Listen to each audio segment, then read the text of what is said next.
অনলাইনে বসে মোবাইলের মাধ্যমে বা কম্পিউটারে একটা মানুষ শিখছে। এই প্রযুক্তির ব্যবহার আজ থেকে 10 বছর আগে কেউ ভেবেছে? ভেবেও দেখেনি।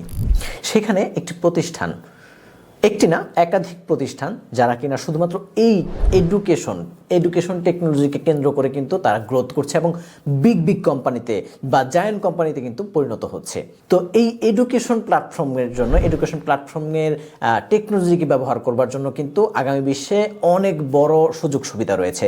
যেমন আমরা যদি এখনকার চিন্তা ভাবনা করি যে স্মার্ট বোর্ডের মাধ্যমে কিন্তু এখন সাধারণ কোচিং সেন্টার থেকে শুরু করে বিশ্ববিদ্যালয় বা সাধারণ বিদ্যালয় পর্যন্ত কেন্দ্র করে কিন্তু এগুলো চাহিদা বেড়েছে। তো এই ধরনের নতুন কোনো প্রযুক্তি যেটাকে শিক্ষাকে আরও বেশি টেকনোলজিক্যাল করবে, আরও বেশি সহজ করবে, এই বিষয়ে যদি ভাবতে পারেন তাহলে আগামী 5-10 বছরের বিজনেস কিন্তু আপনার হাতে বলাই যায়। সুতরাং এই এডুকেশনাল টেকনোলজি নিয়ে কিন্তু ভাবতে পারেন আগামী বিশ্বের বিজনেসের জন্য বা 2025-এর বিজনেসের জন্য।